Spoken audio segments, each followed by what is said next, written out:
250 के साथ भी रेस करोगे ना उस पॉकेटिंग वाली NS 400 को लेके, तो इतना बुरा हारेगी ना कि तुम्हें अपनी NS 400 खरीदने पे शक हो जाएगा। तो हे सो व्हाट्सअप गाइस, तो कैसे हैं आप सभी लोग। तो आ चुके हैं हम एक नए ब्लॉग के साथ मॉर्निंग राइड पे, बहुत अच्छी सी आप सभी को लेके एक बहुत प्यारा सा कंटेंट। तो आज हम बात करने वाले हैं कि is there any particular reason कि काफी सारे लोग सोच रहे हैं कि बाइक में एक छोटा स्पॉकेट पीछे डालने से उसका टॉप एंड बहुत इंक्रीज हो जाएगा। तो मैं आपको ये बता दूं कि बाइक का टॉप एंड तो इंक्रीज नहीं होगा, बाइक का टॉप एंड इंक्रीज नहीं होगा। क्यों नहीं होगा? उसके लिए एक सर्टिफाइड मेरे पास एग्जाम्पल के साथ मैं आपको बता सकता हूँ। देखो, कुछ भी चीज़ है कंपनी वाले उसको सर्टिफाइड उससे देते हैं कि हाँ ये इतने गियरिंग पे इतना भाग पाएगी और इतना टॉर्क इसको चाहिएगा ही अपने एक certified level of RPMs achieve करने के लिए।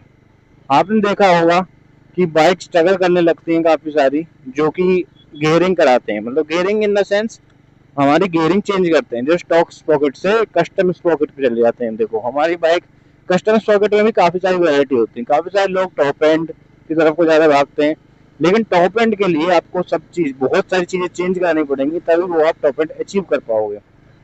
काफ़ी सारे लोग क्या करते हैं, अब बजाज वालों ने इसमें 46 टीथ का स्पॉकेट दिया। क्यों? क्योंकि उनको पता था कि इसकी कैपेबिलिटी नहीं है उतनी भागने की। समझ सकते हो ना आप ये बात। तो बजाज वालों ने इस बाइक में दिया 46 टीथ का स्पॉकेट पीछे, रियर में, आगे 15। काफी सारे लोग मेरे भाई क्या कर रहे हैं, ये कह दे रहे हैं, ये सोच ले रहे हैं, कुछ भी नहीं पता, मतलब बस बातें करनी है बेफालतू की। दे आर सेइंग कि भाई N250 का बहुत बहुत वैसा ट्रेंडिंग सा टॉपिक हो गया है कि N250 का स्पॉकेट डालने से हो जाएगा, बाइक की टॉप एंड बढ़ जाएगी। तो मैं आपको सीधा सीधा क्लियरली बता दूं, ऐसा नहीं है तुम कुछ भी डाल दोगे तो टॉप एंड बढ़ जाएगी।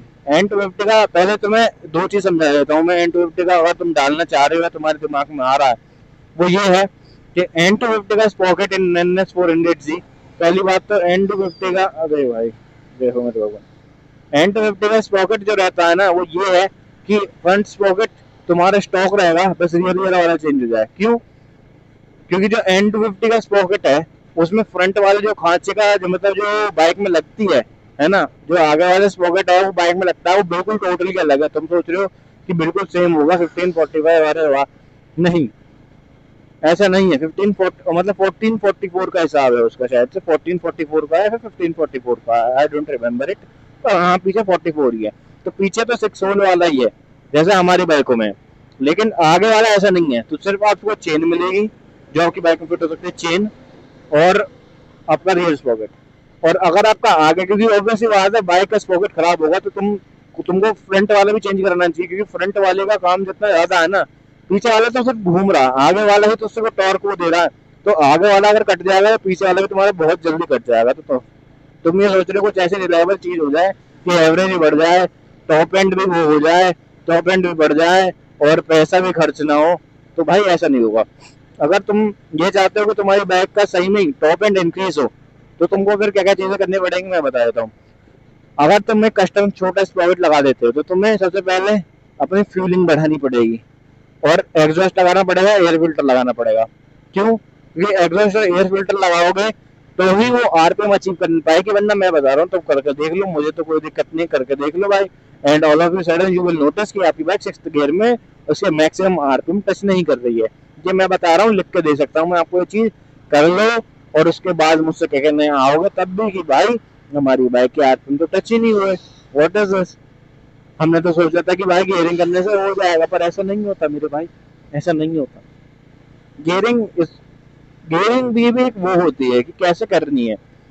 जो बाइक, अगर आपको कोई छेड़छाड़ नहीं करनी, if you want everything to be reliable, if you want to spend less money, then keep it stock. भगाओ ज्यादा, भागेगी ज्यादा।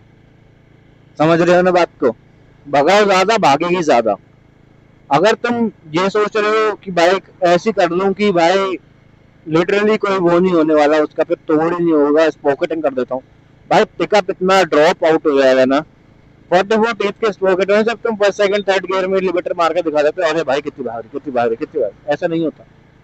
रियलिटी इज दिस, जब तुम किसी ड्यूक 250 के साथ भी रेस करोगे ना, उस स्पॉकेटिंग वाली NS400 को लेंगे तो इतना बुरा हारेगी ना कि तुम्हें अपनी NS400 खरीदने पे शक हो जाएगा।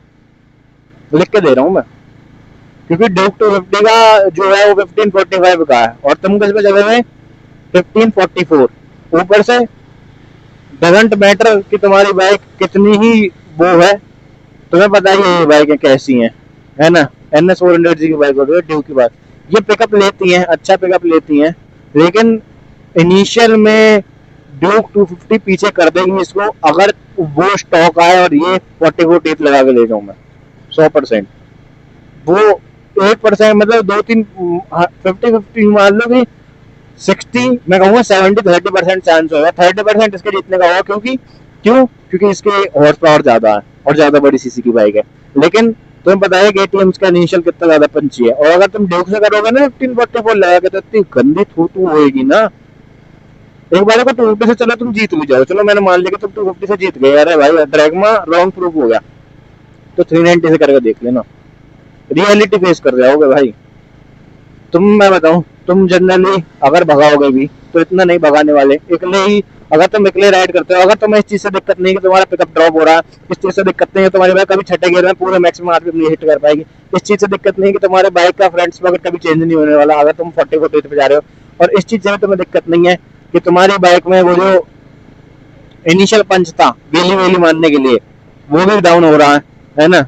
स्टंटिंग में तुम्हें दिक्कत आती है, अगर तुम स्टंट वगैरह करते हो तो fourth option is really optional, है ना। अगर इन सब चीजों से दिक्कत नहीं है तो गो फॉर इट, ले लो दबा लो, कोई दिक्कत नहीं है भाई मुझे, मतलब। और भागेगी नहीं भाई, तुम्हारी नहीं भागेगी, मैं तो बस तुम्हें एक एडवाइस दे सकता हूँ, है ना। लेकिन मैं रिकमेंड करूंगा अगर आप स्पॉकेटिंग करना चाहते हो तो ज्यादा बड़ी स्पॉकेटिंग डाउन मत जाओ और ऐसे कुछ मत करो इसमें तुम्हारा पूरा सेट चेंज हो रहा है, ऐसा काम करो। अगर कोई अच्छी स्पॉकेटिंग होगी तो मैं तुम्हें बता देता हूँ, ड्यूक की स्पॉकेटिंग बहुत बढ़िया है, डोमिनार की फिट नहीं हो पाएगी। डोमिनार की हम ट्राई कर चुके हैं, डोमिनार की फिट इसलिए नहीं हो पाएगी क्योंकि डोमिनार बहुत लंबी बाइक है भाई। ड्यूक 390 की फिट हो जाएगी, या फिर अब जो नई वाली NS400 आ रही है उसकी लगवा दो। नई वाली NS400 की टीथ कम है भाई, तो मैं बता देता हूँ मैं रियलिटी। NS400 मैंने ये अपनी वर्सेस वाली वीडियो में मेंशन करा हुआ है क्या इंपॉर्टेंट की फैक्टर्स हैं इसमें और नई वाली में, तो मैं बता देता हूँ तुमको कि वो उसमें मतलब जिसमें अपडेट करा के भी तो वो टॉप एंड बढ़ा ना, उसमें भी बता देता हूँ। दोनों बाइकें जो इसके बाद वाली है 2024 वाली के बाद वाली है वो 45 टीथ पे, 45 टीथ पे वो इसलिए है क्योंकि भाई इस बाइक का टॉप एंड बढ़ाने के लिए उन्होंने 46 टीथ डाला क्योंकि ज्यादा टॉर्क चाहिए इसका टॉप एंड, क्योंकि वरना फिर ये भगती नहीं है, समझ रहे हो ना। अभी देखो जैसे मेरी 172 9200 आरपीएम पे 175 जा रही है, अब 175 को हम पूरा अगर मुझे खींचना है तो भाई अगर मुझे उस बाइक की पूरी टॉप एंड अचीव करनी है तो मतलब मेरे तो पीछे है टायर डल रहा है भाई, जो कि भी चेंज हो जाएगा काफी थोड़े से मोड्स के बाद। एक बहुत अच्छा कुछ मैंने सोच रखा, ठीक है। लेकिन अब ये बताओ तुम्हारे में नॉर्मल टायर भी डलेगा ना, उसके बाद भी तुम इतना स्ट्रगल करेंगे बाइक वहाँ वो अचीव करने के लिए, और जब सबकी बाइक आगे निकल जाएगी you will and up getting really sad. बता रहा हूँ मैं आपको, ये मैं रियल इंसिडेंट से बता रहा हूँ कि ऐसे कुछ चीजें मत करो क्योंकि wrong motivation will lead you to wrong thoughts, ठीक है ना, समझ रहे हो ना। सैड वैड हो जाओगे फालतू में कि भाई बाइक नहीं भाग रही, अगर तुम एक रियल बाइक करो और अगर तुम्हें फर्क नहीं पड़ता तो तुम भाई इस चीज का फर्क नहीं पड़ेगा कि क्या चीज, अगर तुम्हें फर्क नहीं पड़ रहा है तुम ये वीडियो भी नहीं देख रहे हो भाई। द थिंग इज दिस, तो मैं आप सभी को बता देता हूँ कि कौन सी स्पॉकेटिंग करनी है। ड्यूक की लगा सकते हो, डोमिनार की मत लगाना, डोमिनार की बहुत लंबी है। ड्यूक की भाई एकदम ओईएम फिटिंग के साथ आ जाएगी, NS400 2025 वाली की भी ओईएम फिटिंग के साथ आ जाएगी, तो तुम ये दो बाइकों को ट्राई कर सकते हो अगर तुम्हें स्पॉकेटिंग रियली में करनी है। लेकिन उसके बाद भी मैं ये कह सकता हूँ कि तुम्हारे अगर तुमने टायर सेक्शन चेंज करके 150/70 R17 लगा रखा है उसके बाद भी तुम्हारा वो जाएगी नहीं, वो नहीं, ये वाली नहीं भगेगी। अगर तुमने 150/70 R17 लगा रखा है या 150/60 R17 कोई सा भी, अगर 140 से ऊपर कोई भी टायर लगा रखा है ये नहीं भगने वाली, मैं तुमको क्लियरली बता देता हूँ। 175 शी विल गो मैक्स, है ना, जैसा भी हमारा हाल हो रहा है 175। लेकिन हमारा ये है कि हमारी स्टॉक बाइक बहुत ही ज्यादा मतलब हमारी फ्यूलिंग ज्यादा है हमारा अब यार मैं अभी इस वीडियो में नहीं बताना चाहता मैंने कौन कौन से मोड्स करे, लेकिन हमने मतलब बहुत सारी चीजें बढ़ा रखी हैं तो इस वजह से 175 भी जा रही है 9200 आरपीएम पे। और अगर तुम सिर्फ गियरिंग रेशियो चेंज कर दोगे तो तुम्हारी हो सकता है 170 या 172 चली जाएगी, है ना। तो ये सब चीज़ें तुम कर सकते हो अपनी बाइक की टॉप एंड बढ़ाने के लिए, लेकिन वो मत लगाना कोई भी। और मैं तो कहूँगा कि स्टॉक ही रखो, 180 तो जाएगी ही। स्टॉक टायर्स पे रखो, स्टॉक बाइक रखो, जाती है भाई 180 जाती है। पुरानी वाली भी 180 जाती है, हल्का टाइम लेती जाती है, इसकी आप टेंशन मत लो, टेंशन मत लो इस चीज़ की। जाती है पुरानी वाली भी 180 जाती है, बस वो है कि स्टॉक टायर्स रखो, वो रखो। हमने क्या समझ, हम सबने क्या करा, ये पूरा वो टॉप एंड चेक कर तो लिया, लेकिन वो कभी कैमरे पे नहीं दिखाया। मैंने अपनी बाइक का टॉप एंड चेक कर रखा है, 185 गई थी, 183 अप्रोक्स, जब मेरी बाइक बिल्कुल नहीं थी, बिल्कुल सेकंड सर्विस से पहले, जब मेरी बाइक पहली बार अपडेट हुई थी A11 पे। A11 पे अपडेट होने के बाद ऐसी हो गई कि she was really down. Road mode और स्पोर्ट्स मोड में इतना कम अंतर हो गया कि तुम समझ नहीं सकते हो। तो इस वीडियो को यहीं करते हैं, यहीं पर एंड। और मैं ये रिकमेंड करूंगा भाई, किसी के भी ऐसे इन्फ्लुएंस में मत आओ। Wrong influencing will lead you to wrong peoples, wrong places, और रॉन्ग हैंड्स में मत जाओ कि बिल्कुल भी कि 44 टीथ का N250 का लगा लोगे तो हो जाएगा, नहीं होगा भाई ऐसे। तो इस वीडियो को करते हैं यहीं पर एंड। आपको मैंने बता दिया कौन सी बाइक की पॉकेटिंग करना चाहते हो तो कौन सी बाइक कर सकते हो, उसके कॉन्सिक्वेंसेस क्या हैं, उसके वो क्या हैं। तो अब आपके ऊपर डिसीजन है, आप करना चाहते हो तो कर सकते हो, वरना तो मैं मना ही कर रहा हूँ। Thank you so much guys, इस वीडियो करते हैं यहीं पर एंड। अपने प्यार बनाए रखो, खूब ऐसे सपोर्ट करते रहो ताकि आपके लिए मैं अच्छा अच्छा कंटेंट ला सकता हूँ। Thank you so much guys.